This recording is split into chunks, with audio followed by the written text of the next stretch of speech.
Shalom Aleihim dan Assalamualaikum untuk semua teman-teman di seluruh Indonesia. Dalam video pertama seri Menjawab Islam dalam 5 menit, kita akan menjawab pertanyaan Muslim tentang Yohanes 17 ayat 3.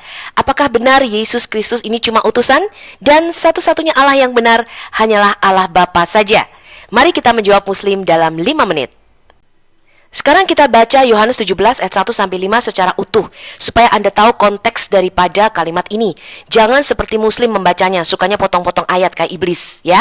Demikian kata Yesus, kemudian dia menengadah ke langit dan berkata, Bapa, sudah tiba waktunya, muliakanlah anakmu, supaya anakmu memuliakan engkau. Sama seperti engkau telah memberikan kepadanya kuasa atas segala yang hidup, demikian pula dia akan memberikan hidup yang kekal kepada semua yang telah engkau berikan kepadanya.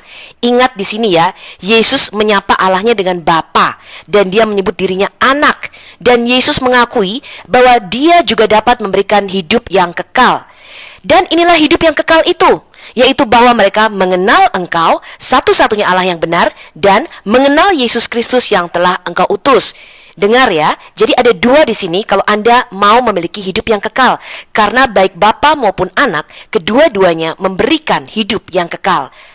Aku telah mempermuliakan engkau di bumi dengan menyelesaikan pekerjaan yang engkau berikan kepadaku untuk melakukannya.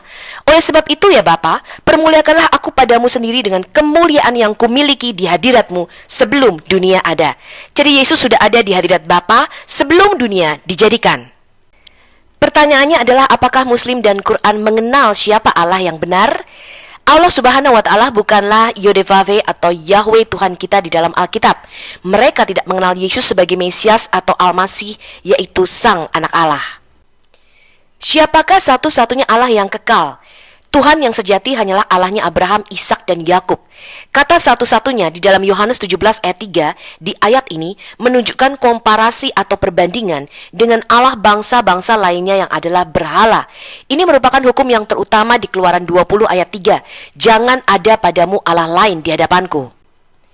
Tidak ada Tuhan di luar Allahnya Israel. Saya kasih 3 ayat ya, Yesaya 43 ayat 11. Akulah Tuhan dan tidak ada juru selamat selain daripada aku. Yesaya 45 ayat 5. Akulah Tuhan dan tidak ada yang lain kecuali aku. Tidak ada Allah. Yesaya 44 ayat 6. Beginilah firman Tuhan, Raja dan Penebus Israel, Tuhan semesta alam. Akulah yang terdahulu dan akulah yang terkemudian dan tidak ada Allah selain daripadaku. Jadi jelas ya, Yohanes 17 ayat 3 menyatakan bahwa di luar Allahnya Israel adalah berhala. Ini adalah hukum yang pertama dan yang terutama. Di Keluaran 20 ayat 3. Jangan ada padamu Allah lain di hadapanku. Lo yihi lecha Elohim akrim alpnei. Lalu siapakah Allah dan Tuhan yang disembah oleh orang Muslim? Muslim tidak menyembah Bapa, yaitu Allah Abraham, Ishak, dan Yakub, Yodevave, Tuhan kita. Mereka menyembah Tuhan negeri Mekah, pemilik batu hitam Ka'bah. Dan ini adalah bentuk penyembahan berhala atau paganisme. Kita baca ya di Quran surah An-Naml, surah 27 ayat 91. Aku dalam kurung Muhammad hanya diperintahkan untuk menyembah Tuhan negeri ini dalam kurung Mekah, yang telah menjadikannya suci dan kepunyaannya lah segala sesuatu. Dan aku diperintahkan supaya aku termasuk orang-orang yang berserah diri. Kemudian di dalam Quran surah Quraisy, surah 106 ayat 3. Maka hendaklah mereka menyembah Tuan atau Tuhan atau Rob, pemilik rumah ini dalam kurung Ka'bah. Jadi jelas Muslim menyembah Allah dan Tuhan yang berbeda, bukan Tuhan yang ada di dalam Alkitab kita. Jadi orang Kristen tidak pernah tidak mengakui kalau Yesus Kristus adalah utusan ataupun seorang rasul. Tetapi Yesus Kristus bukanlah utusan atau rasul dari kalangan manusia. Dikatakan di dalam Ibrani 3 ayat 1, sebab itu hai saudara-saudara yang kudus, yang mendapat bagian dalam panggilan sorgawi, pandanglah kepada rasul dan imam besar yang kita akui, yaitu Yesus. Jadi orang Kristen mengakui Yesus adalah utusan. Tetapi utusan yang seperti apa? Di dalam Galatia 4 ayat 4 kita membaca, tetapi setelah genap waktunya, maka Allah mengutus anaknya yang lahir dari seorang perempuan dan takluk kepada hukum Taurat. Jadi jelas Yesus adalah sang firman Allah yang ada di dalam diri Allah, yaitu anak tunggal Allah yang diutus Bapa ke dalam dunia. Dia adalah utusan yang berasal dari dalam dirinya sendiri, yaitu anaknya yang tunggal, Tuhan kita. Jadi jelas yang membedakan Yesus dengan rasul-rasul lainnya adalah asal-usulnya, yaitu Sang Firman yang keluar dari diri Allah, yang satu hakikat dengan Allah. Di dalam Yohanes 8 ayat 42 dikatakan, sebab aku keluar dan datang dari Allah, dan aku datang bukan atas kehendakku sendiri, melainkan dialah yang mengutus aku.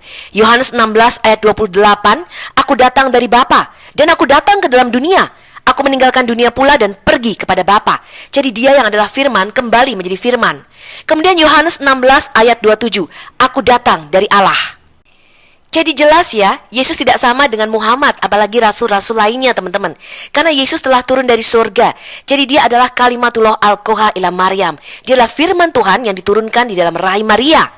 Yohanes 6 ayat 38, Yesus menyatakan dengan jelas, sebab aku telah turun dari surga bukan untuk melakukan kehendakku, tetapi untuk melakukan kehendak Dia yang telah mengutus aku. Yohanes 6 ayat 51, akulah roti hidup yang telah turun dari surga. Jikalau seorang makan dari roti ini, ia akan hidup selama-lamanya. Yohanes 3 ayat 13, tidak ada seorang pun yang telah naik ke surga selain daripada Dia yang telah turun dari surga, yaitu Sang Anak Manusia, Mesias. Yohanes 8 ayat 23, lalu Yesus berkata kepada mereka, kamu berasal dari bawah, aku dari atas. Kamu dari dunia ini dan aku bukan dari dunia ini. Jadi jelas ya, Yesus Kristus adalah Sang Firman yang satu hakikat dengan Bapa yang diutusnya ke dalam dunia. Bahkan di dalam Quran dikatakan dia adalah kalimatullah al-Qoha ila Maryam dan rohullah, yaitu firman Allah yang diturunkan di dalam rahim Maryam dan juga roh Allah itu sendiri. Inilah gelar daripada Isa al-Masih di dalam Quran. Inilah keilahian Yesus sebagai Sang Firman yang menjadi manusia.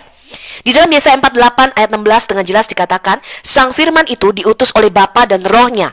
Mendekatlah kepadaku, dengarlah ini. Dari dahulu tidak pernah aku berkata dengan sembunyi, dan pada waktu hal itu terjadi, aku ada di situ. Dan sekarang Tuhan Allah Adonai Yahweh mengutus aku dengan Rohnya. Yesus adalah Sang Firman Allah yang satu hakikat atau satu esensi dengan Bapa itu sendiri. Di dalam Yohanes 10 ayat 30, aku dan Bapa adalah satu. Kemudian Matius 21 ayat 33 sampai 46, perumpamaan penggarap kebun anggur. Yesus menyatakan dengan jelas bahwa kalau dahulu para nabi atau hamba-hamba itu diutusnya, tetapi pada zaman akhir ini Sang Anak itu sendirilah yang diutusnya masuk ke dalam dunia. Ibrani 1 ayat 1 sampai dengan 2.